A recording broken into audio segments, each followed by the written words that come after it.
dark future awaits many nations, part 4. Today, I want to bring our study of the current Middle Eastern situation to a close by looking at the ways in which the prophecies of Daniel, the prophet, Zechariah, chapter 1, and various chapters and parts of Revelation all play their roles in bringing an end to the prolonged persecution of the state of Israel and the downfall of the nations that is to happen in the not too distant future. As I have regularly said, I want you to be the judge of whether what I'm saying is valid or not. In this episode, I will take you on something of a scriptural roller coaster ride that will possibly challenge many ideas that have been brought forth by commentators, particularly in the evangelical Christian world, and even some of the ideas brought forth from the rabbinical fraternity. But hopefully, by the end of the ride, you will feel a degree of relief about what lies ahead for mankind in the future. I want to start today by looking at Vayikra, Leviticus chapter 23. There we see all 7 Moedim set out as appointed times of Yahweh. They applied to ancient Israel, but when we look back at that whole chapter from this 21st century perspective, we see through those words the actions of Yeshua during his time on earth and how he fulfilled the first 4 of those Moedim through his death, his resurrection, his ascension to his Father, and finally the sending of the Ruach HaKodesh.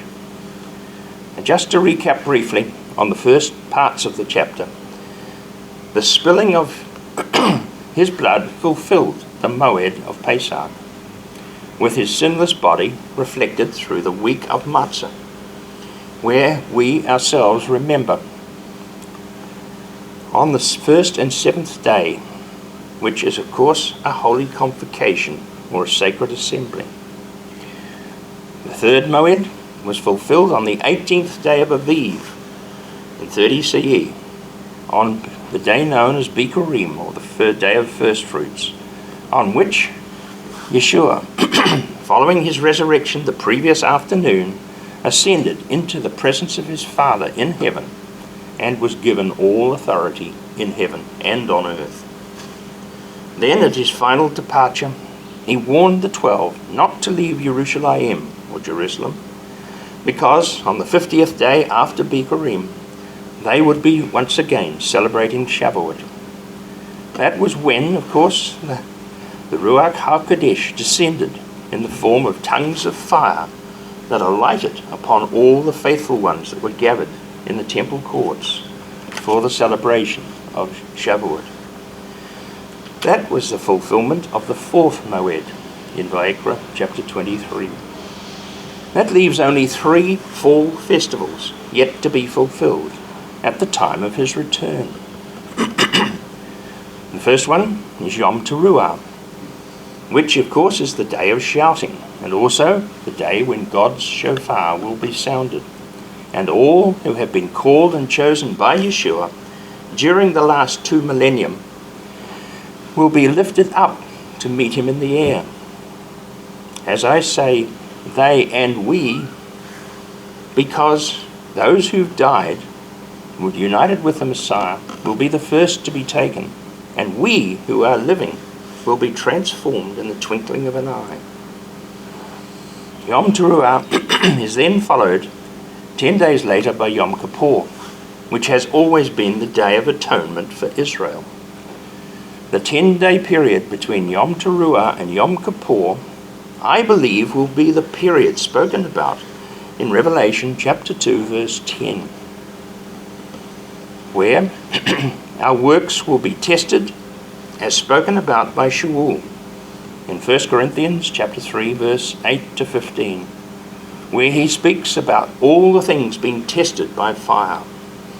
But we will escape through that fire, because Shaul says later in Hebrews chapter 9, verse 27, human beings all have to die once, and after that comes judgment. That, I understand, will be the 10 days of atonement process that will be brought to an end on Yom Kippur. Just as Israel was atoned for on that day each year. But the promise that's held out to us is to receive the crown of life. Then, as Revelation chapter 20 verse 6 says, blessed and holy is anyone who has a part in the first resurrection. Over him, the second death has no power. On the contrary, they will be Kohanim of God and the Messiah. They will rule with him for 1,000 years. That will be the 6th Moed fulfilled.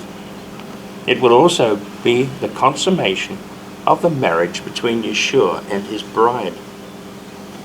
Then, having passed through the fires of judgment, 5 days later, we arrive at the 7th Moed, Sukkot, which I believe is the marriage banquet in heaven, which will be attended by all those who have been called and chosen. All that must take place before Yeshua is able to stand on Mount Zion along with the 144,000 spoken about in Revelation chapters 7 and 14. If my understanding is correct, he will stand on the Temple Mount with his chosen and faithful ones, because they are the ones who will be his Kohanim during his 1,000-year reign of restoration. So it is fitting that they should be with Yeshua on that sacred ground, interceding on behalf of the people of Israel. That is the occasion, that is the occasion when I believe Revelation chapter 17 verses 13 and 14 will actually take place. They, the 10 kings, have one mind that they are to hand over their power and authority to the beast. They will go to war against the Lamb, but the Lamb will defeat them, because he is Lord of lords and King of kings. And those who are called, chosen and faithful will overcome along with him. As I showed in earlier videos, those 10 kings appear to be the 10 Arab nations who at present reside around and in the Arabian Peninsula. But they will be defeated by the Lamb when they try to attack him. We see that those 10 kings, along with the beast, will together hate the whore and bring her to ruin. But the interesting twist is in verse 17, where we are told God put it into their hearts to do what will fulfill his purpose. That is, to be of one mind and to give their kingdom to the beast until God's words have been accomplished in their intent. The attack on the whore is not of their own doing, but it must be asked, why is God using them to destroy the whore? It is because God himself wants the whore taken off the scene before Yeshua returns. So who is the whore? Yochanan is told in verse 15 that she is the woman who sits over the peoples, crowds, nations, and languages.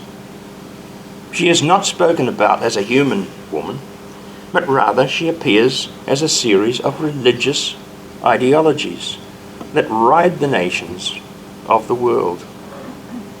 Again, in verse 18, she is identified as being the great city that rules over the kings of the earth. What city has ever ruled over the kings of the earth? If she is said to be a city, then can it be just one city? Most commentators agree that it must be the Vatican. I would suggest that while the Vatican is part of the whore, there is also much more dominating religious force that has ridden over the nations of the world. So turning to Revelation chapter 18, we see there a lengthy, detailed account of the character of the woman who is the whore. And all she has done was a reciprocal arrangement that she had with the nations of the world, as we're told in Revelation 18:9. The kings of the earth went whoring with her and shared in her luxury. The nations will lament over her destruction. So can the woman be spoken about as being confined to just the Vatican? Certainly the Vatican is likely to be a primary candidate. But when we consider Revelation 17, verses 4 to 6, there we are told that the woman was dressed in purple, scarlet, glittered in gold, precious stones, and pearls. In her hand was a gold cup filled with the obscene and filthy things produced by her whoring. On her forehead was written the name, with a hidden meaning, Baal the Great, mother of whores, and all earth's obscenities. I saw the woman drunk from the blood of God's people, that is, from the blood of the people who testified about Yeshua. The opening words of that description of the woman are very similar to the words that we read in Ezekiel chapter 28, which is detailing a description of Satan himself. As Yahweh chose to make Israel his wife, and Yeshua has selected a bride for himself, it seems perfectly reasonable that Satan also would have had a wife. Therefore, the description of the whore in Revelation 17 and 18 matches closely with Ezekiel's description of Satan himself. Was she the wife of Satan? Her title and the fact that she is drunk with the blood of God's people and those who testify about Yeshua seem to suggest that she has had an existence since the time of the Tower of Babel. After all, she is called the mother of whores, which seems to imply that she is multi-generational, and she is a religious ideology that has overshadowed many empires and nations throughout human history. Therefore, if we assume that she is to be a multi-generational religious ideology, then the Vatican is simply a relatively recent expression of a very ancient establishment.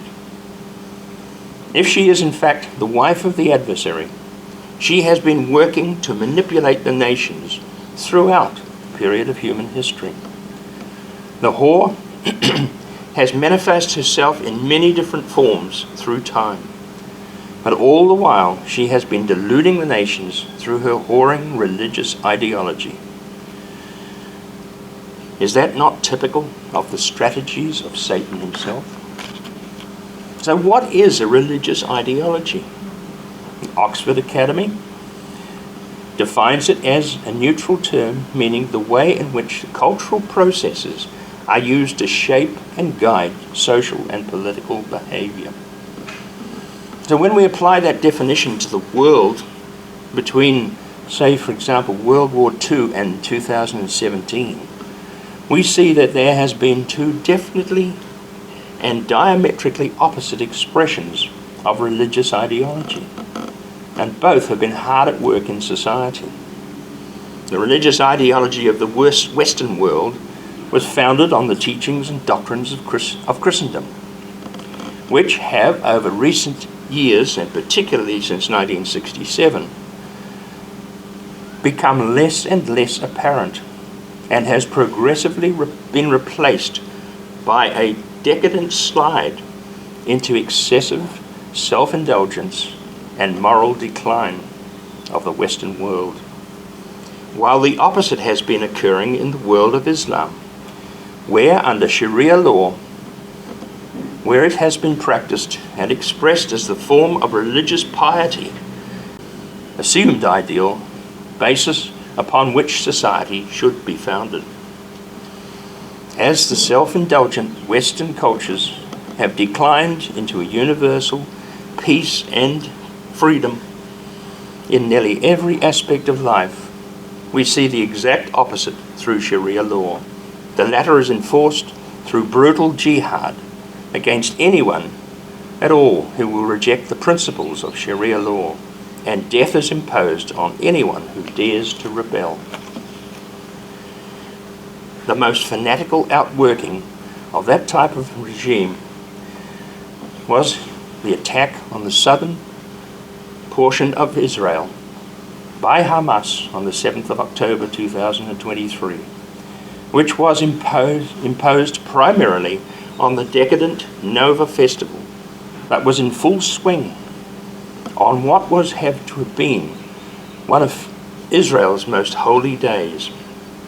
It occurred on Shemini Atzeret, the 8th day of Sukkot, which is the time in Vayikra when all Israel is called to have a holy convocation or a sacred assembly. That day was never meant to be celebrated with a pagan tribal festival. However, that despicable event cannot be justified by any religious ideology, nor can the events such as the Nova Festival be justified within the national boundaries of Israel. It is God's land, and He has a right to bring such practices to an abrupt end. The actions of Hamas on that day, however, were totally, utterly unjustifiable. What we're seeing playing out there on that eventful day was a clash between two opposing religious ideologies, where decadence was confronted with rampant brutality.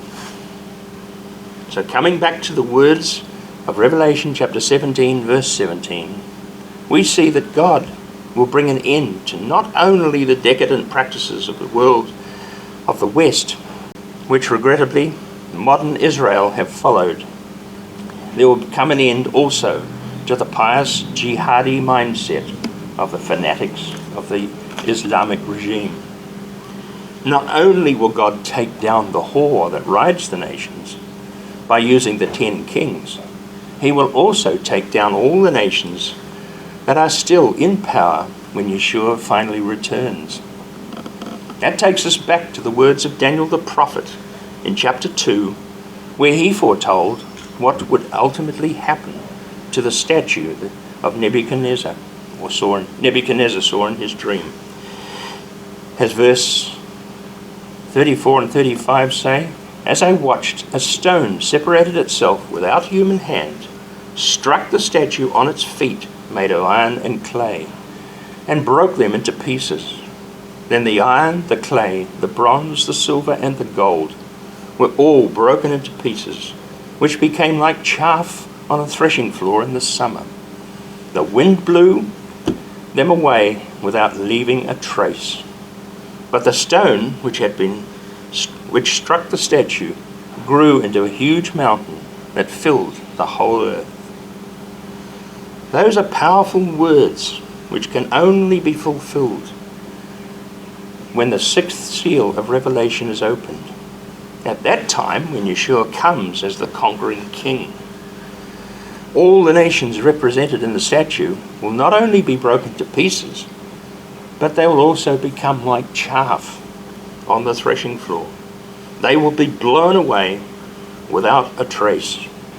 Those same nations are the ones that have been whoring with the woman for centuries, and they will finally be dealt with once for all time.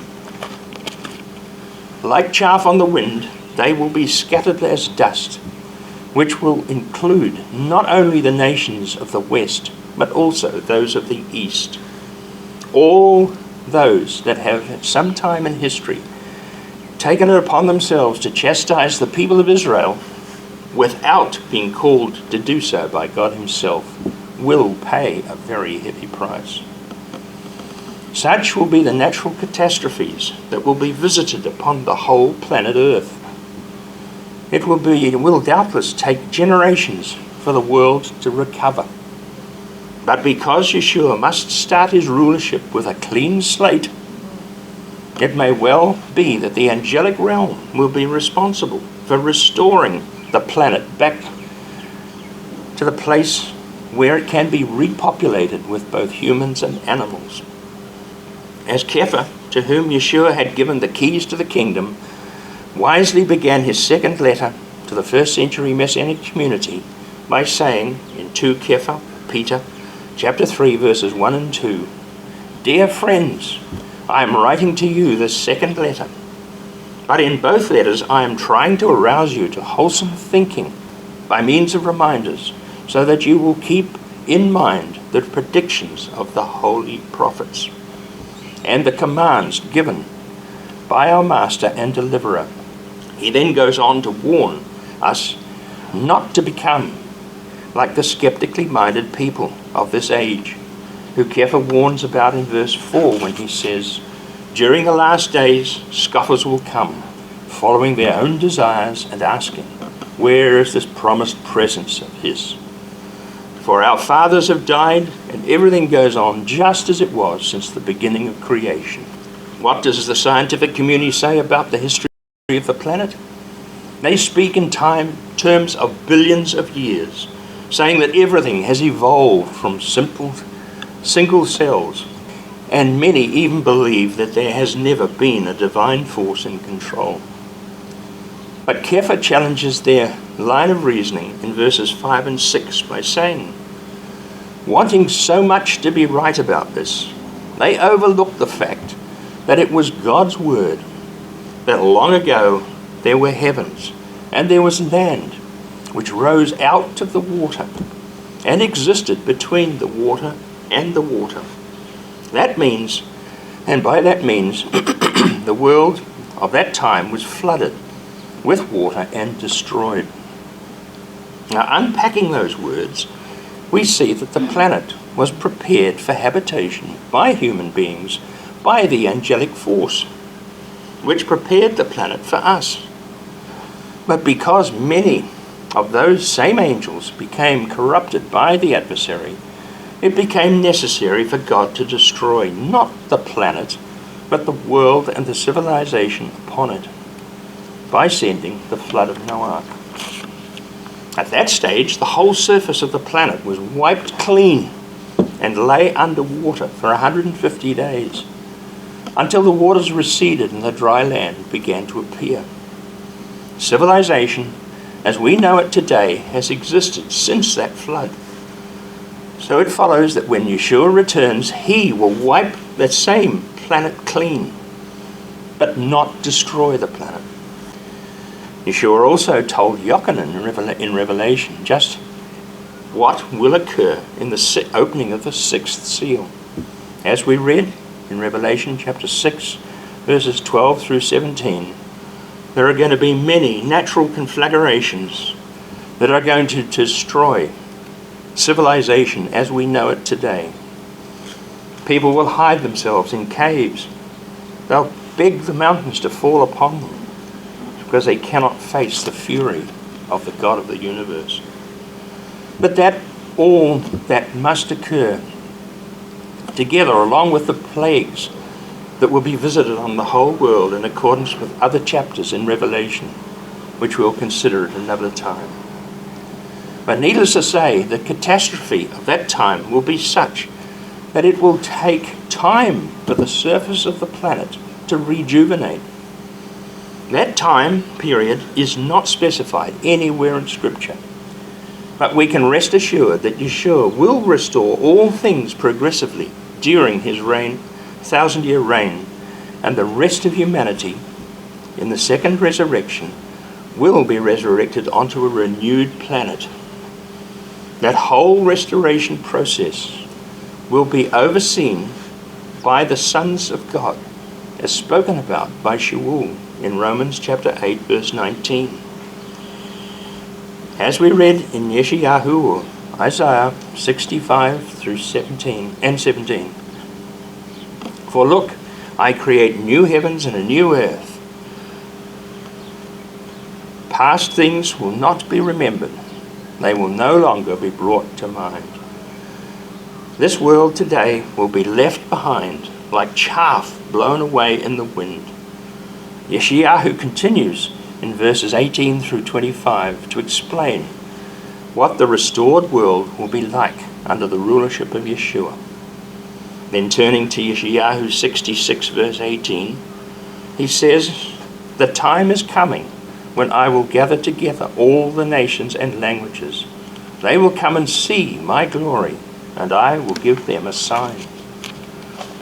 In verses 19 through 24, all the people of Israel will be restored back to their rightful inheritance in Eretz Israel, and Yahweh will be present with them. As verse 18 says, they will come and see his glory. That will happen because, as I discussed in the last week's video, the glory of God will once again return to Jerusalem through the east gate, and the Shekinah will reside in the newly formed sanctuary, and God will once again dwell with his people forever this time. So having seen that Yahweh withdrew from the first temple before it was destroyed, he will again return once the third temple has been built. Only when all mankind have been resurrected and had a chance to be taught the truth of Torah will the adversary once again be let loose from the pit, so that he can deceive many as who are willing to follow his call. They, along with him, will be thrown into the lake of fire, but the rest of mankind will be shepherded to the springs of living water, and all mankind that remain will be restored back to Gan-Eden, just as it was in the beginning. Shabbat Shalom.